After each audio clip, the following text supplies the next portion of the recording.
Welcome to the Sports Business Classroom Audio Experience.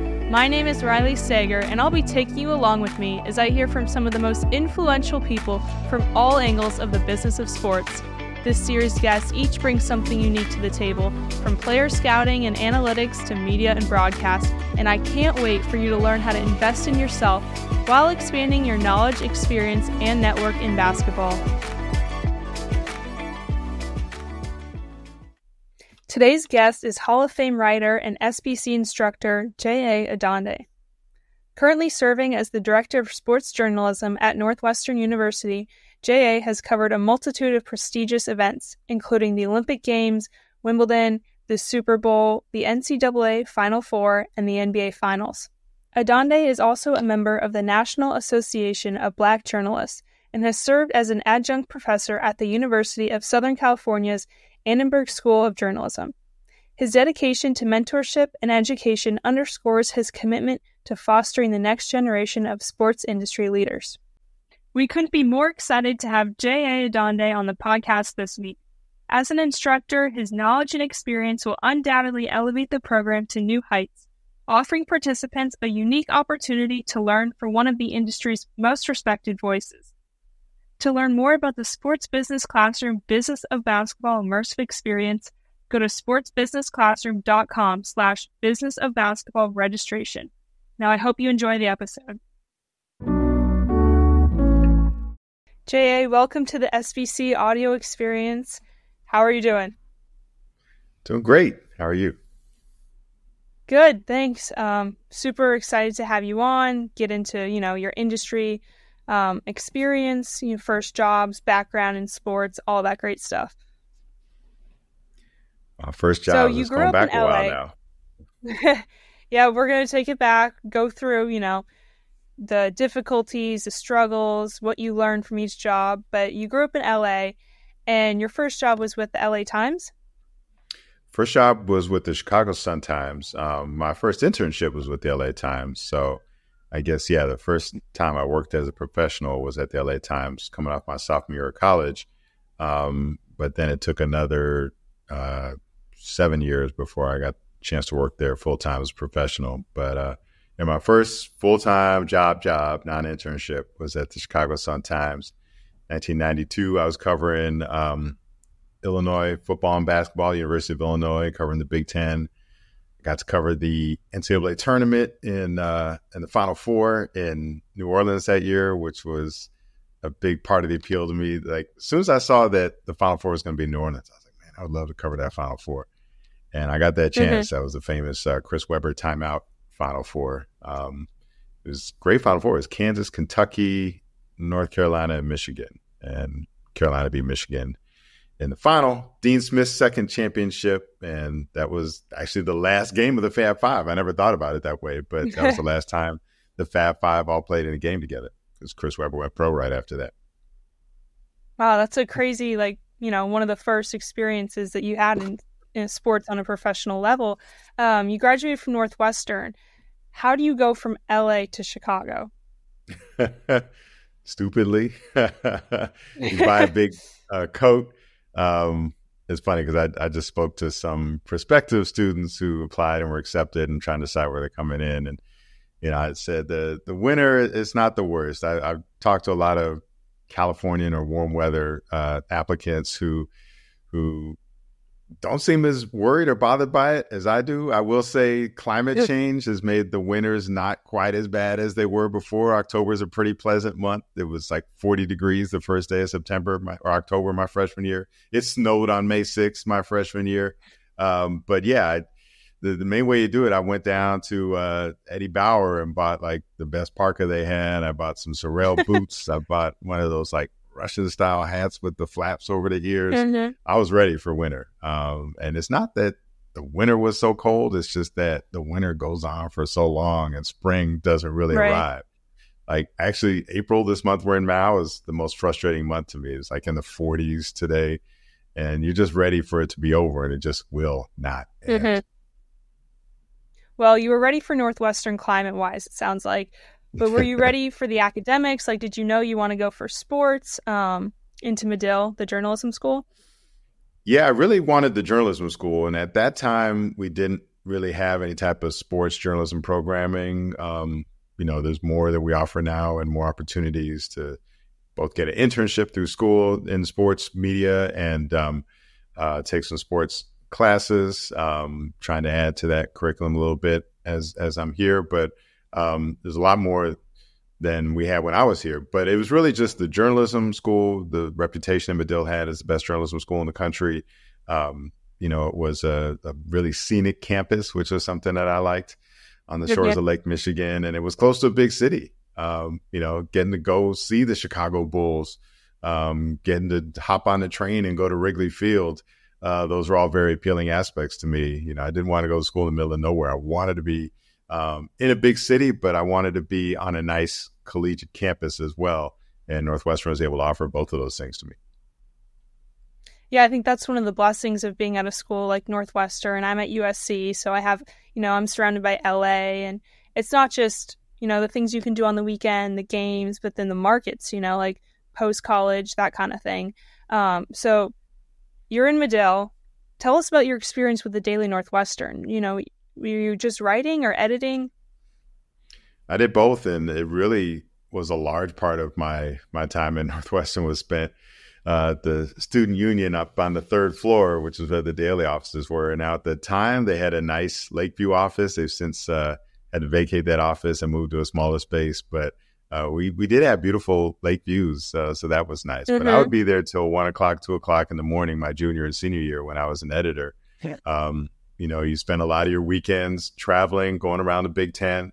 Spend a lot of your weekends at home, even, covering games. Saturdays, you're at football games in the fall.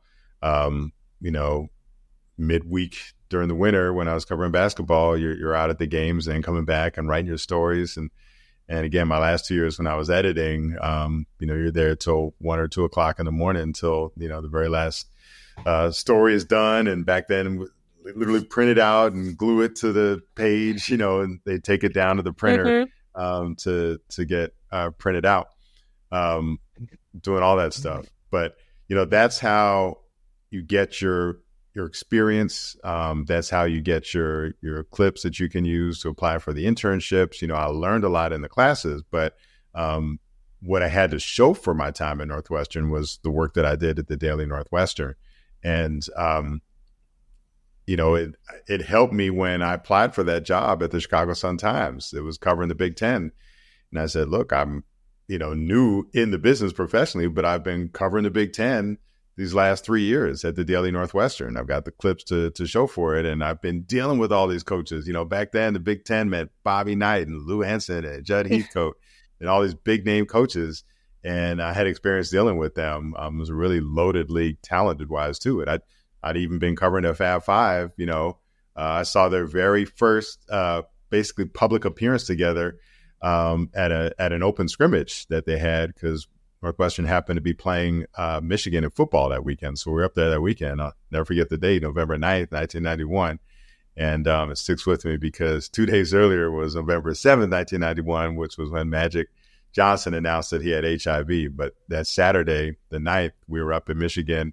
So after the football game, during the football game, they made an announcement that there was going to be an open scrimmage with the basketball team. And so we went across to Chrysler Arena right afterward, and I got to see the Fab Five. And yeah, they were pretty impressive right from the get-go. They were doing stuff on there. Chris Webber coming down, throwing behind the back passes like 20 feet away to Jalen Rose. And, you didn't see 6'9" guys doing that easily very, very often. Mm-hmm. That's an incredible undergraduate experience. I mean, that is real world. Yes, you have, your academics in the classroom, but then also just being able to write, edit, seeing things right in front of you. I mean, that's invaluable.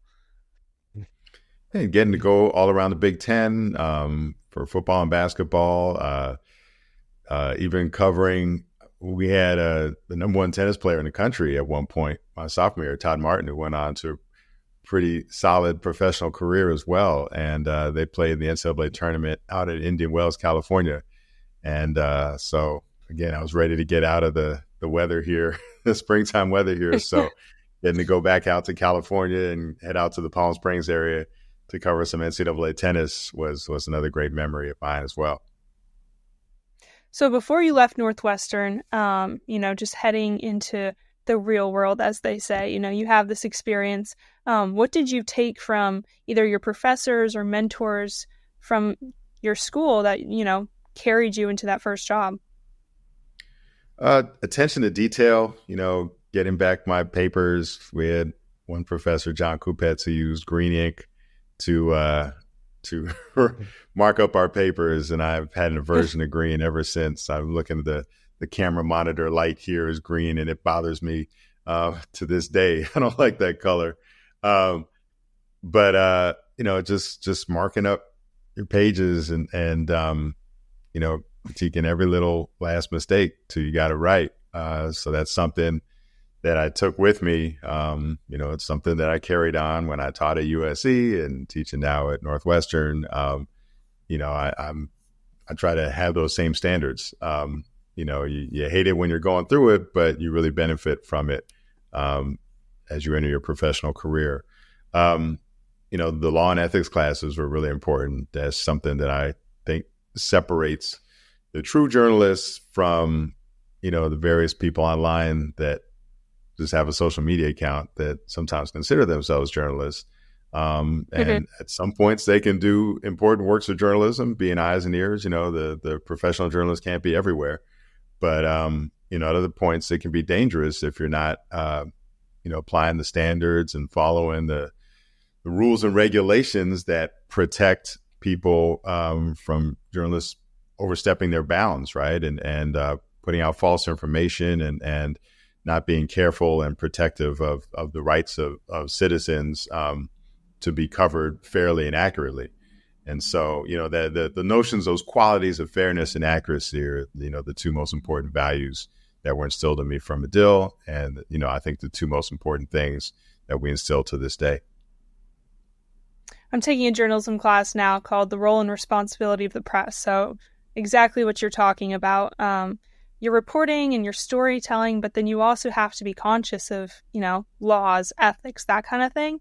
So in the sports world, how did you apply that? Like, what kind of, if there's an example of like where you felt like, okay, you had to put your foot down, like, either I'm not going to write about this or I needed to change the narrative, that kind of thing. Specific things. It's funny though. The older I get, the harder it is to pick favorites or specific times. It's really just overall consistently. Do I have enough to write the story? Am I comfortable if somebody else has a story? If we couldn't get to it, if we couldn't nail down all the facts, I can live with, losing out if rather than rushing and being wrong. Right. So, and it's gotten so much harder as the speed has picked up. It used to be, if everyone was competing, by the time the newspaper comes out the next morning and you might have a deadline of 11 p.m., to try to nail everything down. You're not as liable. You don't have to worry every single minute like it is now. When someone can send out a tweet or another social media post instantly, if you don't have it right now, that's a lot of pressure. I remember one time covering the Bulls and there was some talk that Scottie Pippen was going to go to Miami. I put in a call to Scottie. I hadn't heard back from him. Talked to Jerry Krause, who was the general manager. While I'm on the phone with him, I get called waiting to the line. It's Krause is denying that Pippen's going anywhere. There'd been some rumor that, Scottie Pippen was seen, looking for houses in Miami. While I'm talking to Krause, Scottie calls me back and he's like, no, I'm not going to Miami. I think these days that first whiff of the rumor, probably wouldn't spread all over the place online. I can't even remember where I first heard it, if it was on the radio or something. Like there was something going around that Scottie was going to Miami, and it turned out not to be true. And so just having that time, having that patience, wanting to talk to all the particulars, paid off. In a more modern time, in the, I guess 2009, I got a tip. Shaq was going to be traded from Phoenix to Cleveland.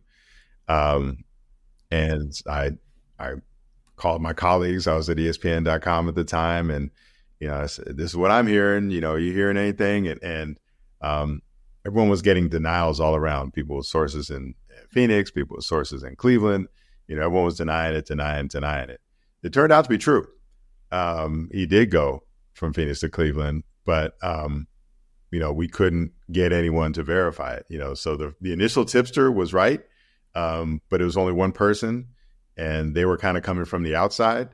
And so, the people who were on the inside, who really would have been positioned to verify the story, didn't do so. That should have been the first sign that it was actually true, right? When everyone was denying it. Right. Because it feels like most of the trades that actually happen are the ones that you don't hear about in advance, right? It's the ones that are always rumored. Oh, the ones that get out there are the ones that don't really happen. But it seems like it's the ones that you don't hear anything about in advance until the actual word comes out, till the trade is done. But again, I'm okay, that we didn't get out in front of that story, that we didn't have it early, because we didn't have it verified. It wasn't just me. We have multiple people work on it, and nobody verified it. But I will also say, I don't think anybody else beat us on that story. Like, it didn't get out until it actually happened. Now it's like, man, I knew that, but like, no one will confirm it. Yeah, I mean, that's tough if you can't put anything out there if you're not 100% certain. And especially working with big names like those guys, how do you build trust with them? You're reporting on what's going on. That's your job. So whether it's something, trades, yes, but then if there's a story going on and like they may not like the story, but that's your job, how do you build a relationship with them, build their trust while still doing your job? Well, you build it by checking them, by being fair, by not being reckless with the facts. So one time, I got a tip, and that there was going to be a free agent signing. I called the general manager of that team. They did not confirm it, but I said, "Look, I don't want to be wrong here, so help me out. Let me know if I'm wrong." And they still didn't want to confirm, but they said, "Well, you haven't been wrong before." And they left it at that, which was their way of confirming. But it was also their way of saying they trusted my reporting. They had faith in the type of reporter that I was. So we went with it, even without the confirmation. And it did turn out to be true. Even though that person didn't confirm it for me, they also didn't run me off the story. So, having that relationship where they don't want to necessarily help me out. They're not ready for the story to be out there, but they also don't want me to look bad. So, if it had been completely untrue, I think they would have notified me. They didn't want to confirm that I had it, but they also, they also weren't going to leave me hanging if I was completely wrong. So that was something that was based on trust. This was someone I had known for years and worked with for years and had dealt with for years. And, sometimes they didn't like the questions I asked or the stories that I wrote. But again, I always gave them a chance to, to call me off before I ran with it. So, based on that trust, based on that relationship, they basically saved me from looking foolish, which was all that I asked. I'm like, don't let me look bad on this. Don't let me look foolish. And they said, well, you've never done that in the past with the way you've handled it. Yeah. Yeah. Can't confirm nor deny, but definitely led you in the right direction of just trusting your gut. Knowing that you did the work, you're feeling that this is what you're going to put out there. This is what you're going to publish, and just running with it. So, it's important to take risks like those as long as you're sure. But what was the biggest surprise when you entered the sports industry? Was it like that kind of thing where you had to know when to take a risk, or what was the most surprising, biggest struggle for you? I guess I did get surprised when people lie to you, and I was probably naive to think it wouldn't be that way, and probably more trusting than a journalist should be. But I remember Northwestern, they fired the coach my first year working at the Sun-Times, and I was calling around on the coaching search, and there was one name that I had heard And I called that coach, and they totally denied any interest or any possibility in it. Then later I found out that they had already actually interviewed. They just didn't want it out there. But I asked this person, and they said no. And I was like, wow, they lied to me. Right. So it wasn't the first, or it was the first, but it wasn't the last time. It affects how, I think of and view the people that do lie to me. But it also, it lets you know, and it prepares you that these things are going to happen, especially around draft time. I found that's one reason I don't really like covering drafts, is because that's when you get lied to the most. And, as we record this today is, the start of the NFL draft. I'm like, oh God, this is just the worst season because there's so much misinformation being put out there. Mm-hmm. Yeah, especially with technology, it just spreads so easily. What have you noticed in your career? Sorry, continue. No, I was just going to say, the anonymous character assassination that seems to take place every year in the NFL draft. And I was thinking, I want to go back and look, all those times they've warned us of the character anonymously of these people. Has it ever turned out to be true? I think that the hit percentage on that, when people question somebody's character, and I don't know if they have what it takes to make it, and they're kind of dubious, and the players usually turn out to be all right more often than not. Since you started out in the industry and now just going back to technology, what are the biggest things that have reshaped the industry? I mean, yes, you have, like we mentioned, the spread of misinformation, getting a hold of people, but what are a few benefits and then also the drawbacks of technology? The social media really has had the most dramatic impact. Feels like even more, the internet probably, you start with the internet because that's what enabled social media. But, the early internet age, you didn't have as much misinformation flying around. You did have a little more time. It wasn't as instant as everything seems to be with social media. I teach an evolution of sports media class here at Northwestern, and students are always asking, what changed? What caused this change? And what made it different? And time and again, the answer is social media. It really has altered and disrupted. We'll see if artificial intelligence, I listen to so many podcasts, I try to consume so much information to be prepared for it. And then I feel like the more I consume, the more doubt I have that it'll really deliver everything they're saying that it's going to do. I don't know. People are a lot smarter than me keep insisting that it will, but I found it hasn't changed my life that much. I keep experimenting. There's AI assistant now in Instagram. You can just ask it to do anything. Asked it to do an image of a dog watching a sunset, and it came back and it looked pretty good. And I was like, okay. I said, how about do an image of someone wearing a throwback Minnesota Timberwolves uniform dunking? And came with some random looking player, kind of looked like Oliver Miller, former NBA player. And the Timberwolves jersey wasn't quite right. Some of the colors were off. It wasn't a throwback. I was thinking a throwback like they've been wearing in these playoffs, like the originals that they wore in the 1980s. Right. This was more like the 90s throwback Kevin Garnett era jerseys. That it just didn't get it right. The stadium, the arena, wasn't a real arena, right? It was just some made up arena. And I'm like, all right, it can do some stuff, but okay, what can you really use it for? It's not going to replace the two most important things that you see in sports media today, which is reporting and breaking news and giving opinion. And in no way is artificial intelligence prepared to do that. It's not allowed to give opinions. The programming specifically says it can't weigh in, and it can't break news because it can't form relationships with people who will trust it to keep their identities anonymous or anything like that. It doesn't have relationships with people, and relationships are how you develop sources and how you break news. So the two most important things in our industry, I don't see artificial intelligence taking away. Yeah, and there's also a lot of unknown with the field, and what's it going to look like in 5 to 10 years? What would be your advice to students entering journalism now, where that's our future? you definitely have to stay abreast of the technology and be capable of using it. It's funny. We had an alum posted on social media today, man, if I had to do it over, I'd be better at editing video and just working with video.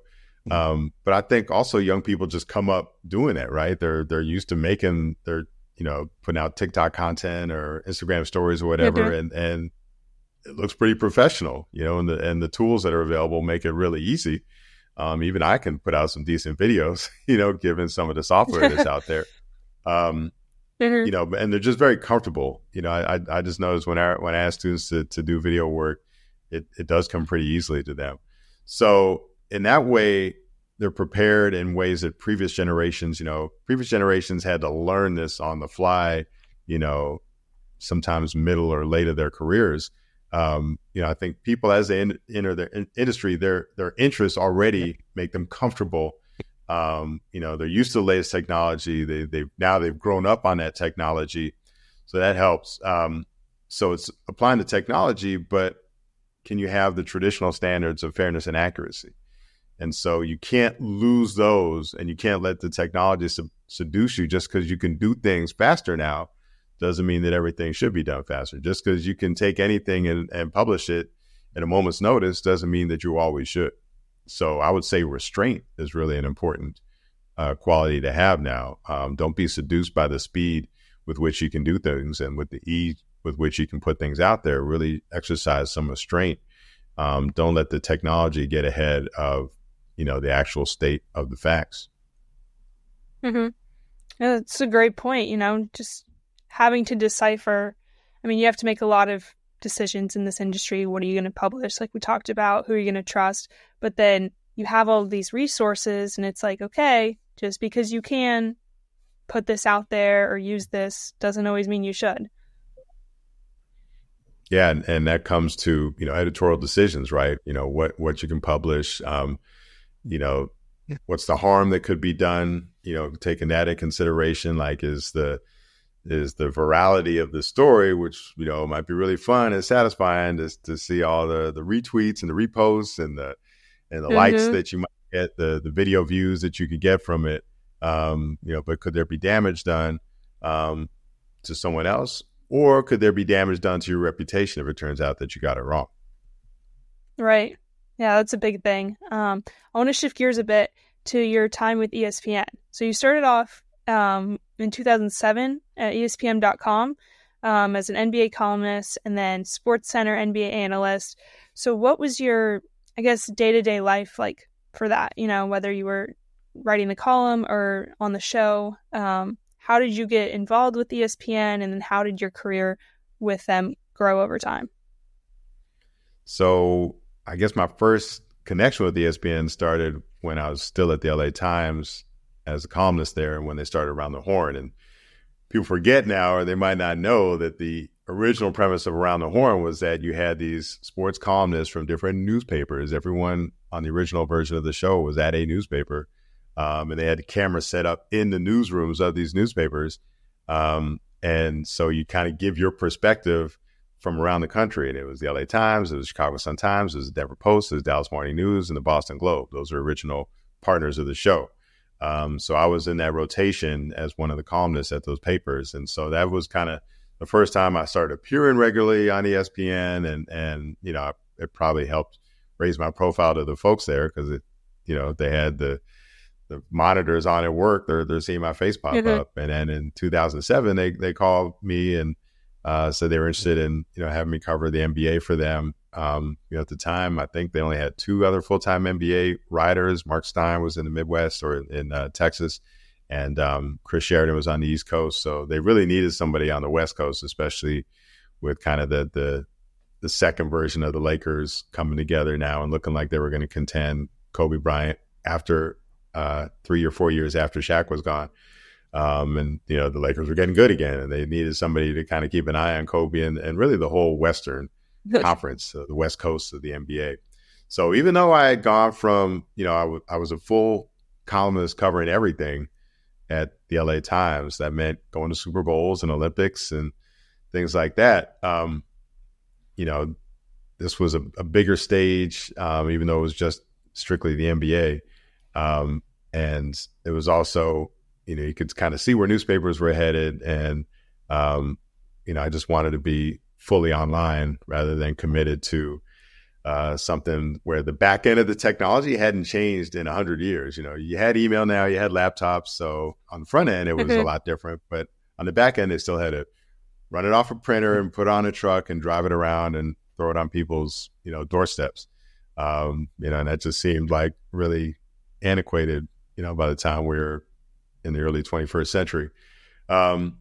So I got there and it was the roles were different than they have today, so much so today is now, covering all the transactions and covering who's going to get traded and, is this player, going to end his feud or his holdout with the team and rejoin the team. Back then it was a lot more game oriented. They had that Daily Dime, which was a lot of fun, which was like just 10 stories on the NBA last night. We really made a point of going to games and telling you what happened at the games, not necessarily, about the final score or who shot what or how many rebounds they had, et cetera. But, really, okay, what this means, where these teams are at. It's kind of like a way to check in on a regular basis with these teams and see how they're coming along and, what it looks like for the playoffs going forward.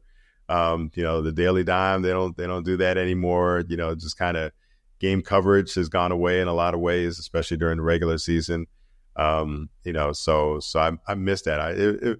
It was a smaller group. And then as it expanded, I don't know if they have 15 people on the staff now. But it was a lot smaller when I first got there. It's funny, we would take a picture every year. We'd have meetings back at the headquarters in Bristol, Connecticut. And, every year the pictures just got more and more people and bigger and bigger and bigger. But, when it started off, it was like 7. It was like 3 writers, like 4 editors. And, we did have include the people at ESPN Magazine, like Chris Broussard and Rick Bucher were at ESPN Magazine. So they'd be there too, even though they weren't necessarily full-time ESPN.com. We'd have like 3 or 4 editors and that was it, So it got up to like 20 or 30 people by the time I left. So it's just kind of growing fun with the company. Yeah, everything got so big and the coverage and like trying to be everywhere and do everything.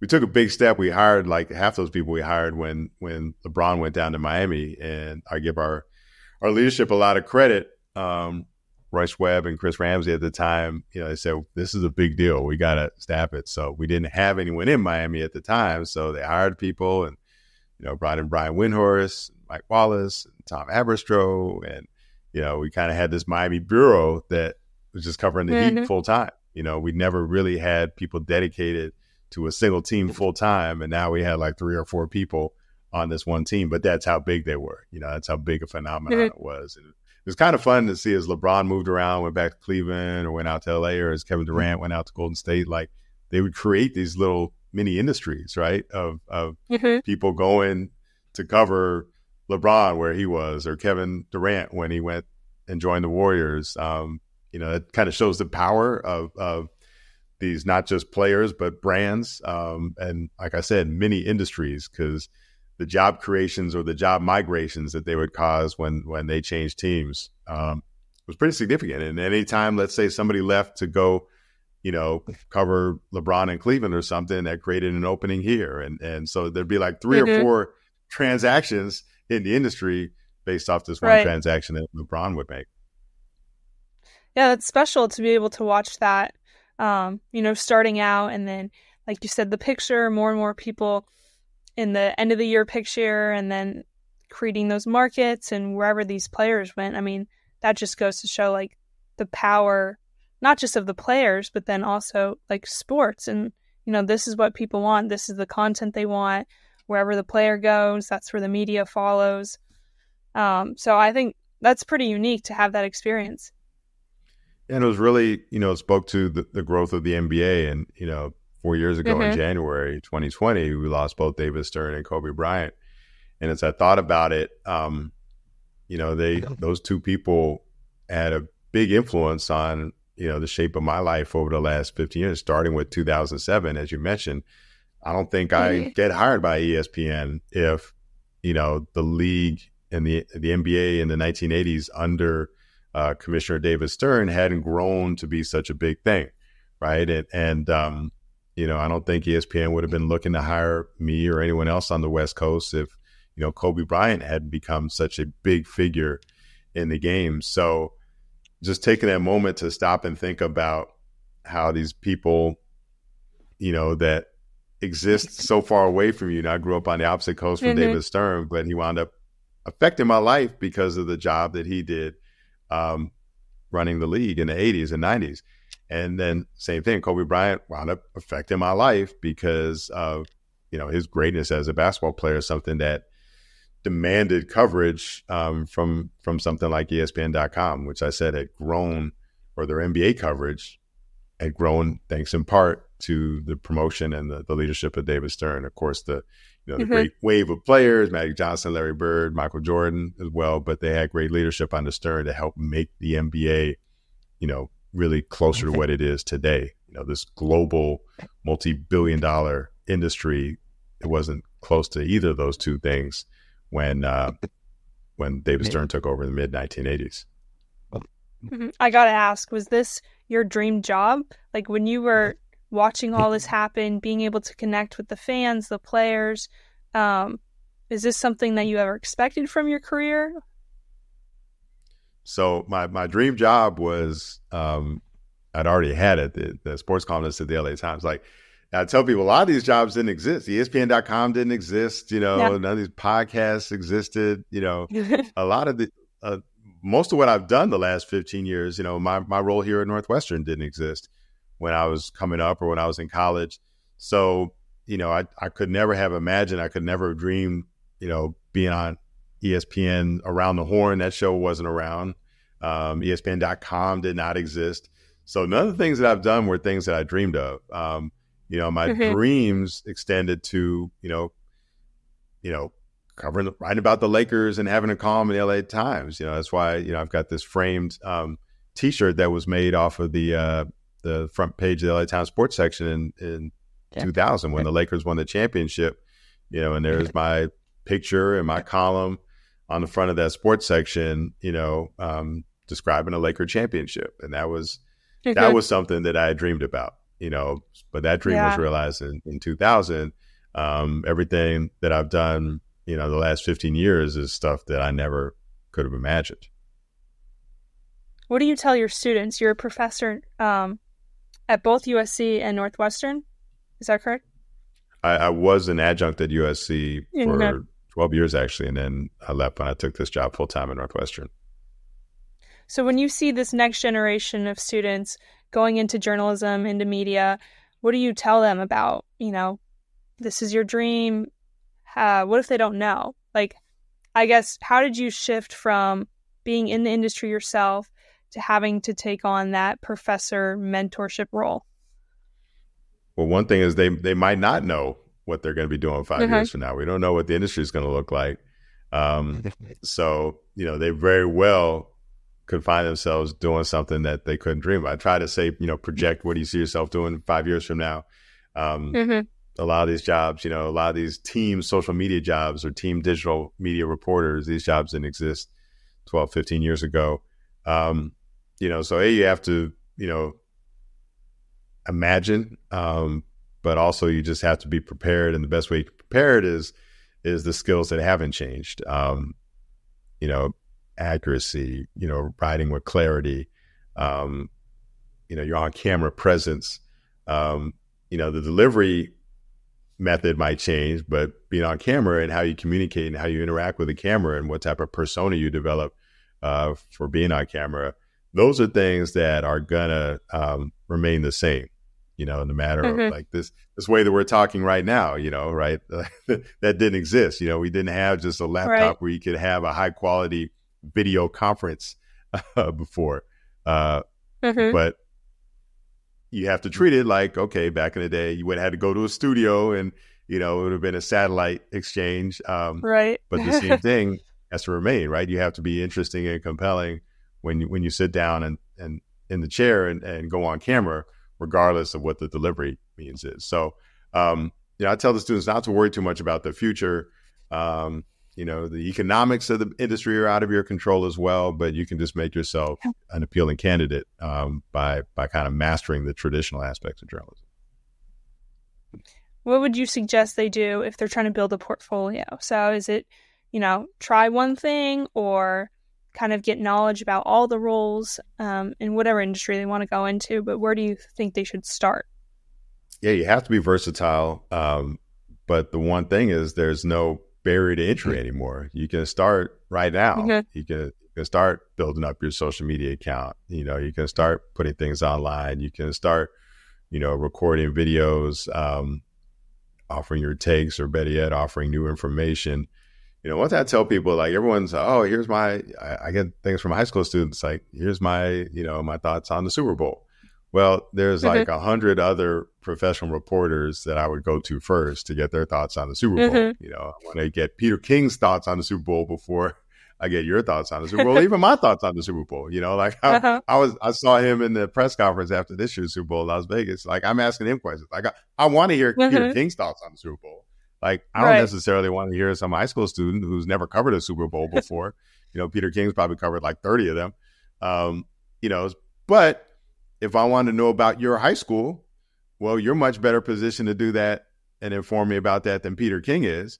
So, for starters, show that you can master your region, right? In the areas that, if you're at, Washington High School, no one should be able to provide better information about the teams at Washington High School than you. Start with that. And then you can work your way up. And maybe 40 years from now, after you've covered 25 Super Bowls, then maybe you'll be in position to offer the best perspective on the Super Bowl. But for now, everyone wants to skip steps and, here's my thoughts on the Super Bowl. I'm not interested in your thoughts on the Super Bowl when you're 17 years old, but I am interested in, can you show that you can be the authoritative figure on your area and your region, and start there and then start working your way up. Oh, Jay, that's great advice. I'll certainly take that advice myself. I'm a freshman in college, but you talked about Super Bowl coverage, that kind USC of thing. So first, and then you can conquer the world. Exactly. You've covered so many sporting events, Super Bowls, Wimbledon, World Series, NBA Finals. I'm sure you can't pinpoint like one specific experience, but just tell one story that was really special or changed your outlook on sports. Changed my outlook. So it might not be the best, but it did make me think. And that was, I covered the 2013 NBA Finals. It was that 7-game series between the Heat and the Spurs, and that memorable Game 6 when the Spurs were on the verge of clinching the championship. They're up 3-2. They're up by 3 points. And Ray Allen hits that shot to send it in overtime, and he went in overtime, and he win Game 7. That game was so memorable. That shot was so dramatic. That mood swing from Spurs being on the verge of the championship to losing in devastating fashion, and now having to regroup for a Game 7. There's still a championship to be won, but I was like, wow, that was like the best, most memorable NBA Finals game I covered since my first Finals in 1993, and there was a triple overtime game between the Bulls and the Phoenix Suns. And it just hit me that these are the type of games that only come around once every 20 years. You just don't, that night we had in the NBA recently when those two games, it was the Nuggets and the Lakers, and that was a buzzer beating shot. And then the Sixers and the Knicks, you had that crazy comeback. And same thing, the Knicks were down 5 and they wound up winning by 3. That 8-point swing in the last 25 seconds. And I was texting my Knicks fan. I'm like, it's a reversal of the Reggie Miller game, which was 1995, I believe, when Reggie single-handedly scores 8 points in I think it was 16 seconds, to snatch that game from the Knicks. But again, it's literally 2 decades later, we get something like that, the same venue, Madison Square Garden. So, as I've been around a couple of decades myself, really 3 decades, you realize that exactly how rare these moments are. So it does make you appreciate them, because it might be another 20 years before you see something like that. So both that Knicks Sixers game, which was reminiscent of that Pacers Knicks game in 95, And then that game in 2013, which was reminding me of something from 1993. Those were two examples that, and I'm fortunate I'm old enough. Sometimes it's good to be old. I was around for both of those. And, two of those games I saw in person, in terms of those two NBA Finals games I referenced. So stuff, when something happens, like savor it, because one thing I've learned is that it might take a long, long time before you experience something like that again. Yeah. Who you got for this year? What's the championship? Let's start with that in the finals. I'm still going with the chalk with the Nuggets and the Celtics. I think the Nuggets win. They both looked more vulnerable than we thought. The Knicks have looked a little bit better than we thought. The Minnesota Timberwolves that looked a little bit better than we thought. But sometimes, the lesson of Blink by Malcolm Gladwell is like your first instinct is usually the correct one if you have some experience and some familiarity with the topic. So, my instinct tells me, the best two teams that we saw, and I know even though the Thunder wound up with the number one seed in the Western Conference, but, the Nuggets have still been the best team that I've seen over the last year in the NBA. And so I think they'll be the one that's the last one standing. Mm-hmm. Well, J.A., thank you so much for coming on our episode today. I've enjoyed talking to you, just sharing that passion for sports and NBA. I loved hearing all your stories and all your advice, so thank you. You're welcome. Great to talk to you, and see everyone this summer, right, in Vegas. Thank you so much for listening to this episode of SBC Audio Experience with J.A. Adande. If you enjoyed hearing about J.A.'s experience in the sports industry and advice for the next generation of journalists as much as I did, please make sure to share his episode with your friends, like us on social media, and subscribe and leave a review.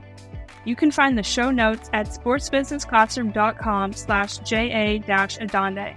Let us know if you're interested, and if you enjoyed the episode, tag us on your Instagram story at Sports Business Classroom. Text it to a friend and spread the news of the SBC Business of Basketball Immersive Experience. This episode is also brought to you by Hall Pass Media, a full-service marketing agency that specializes in brand consulting, event management, digital marketing, and creative design. For more information on Hall Pass Media, go to hallpassnetwork.com.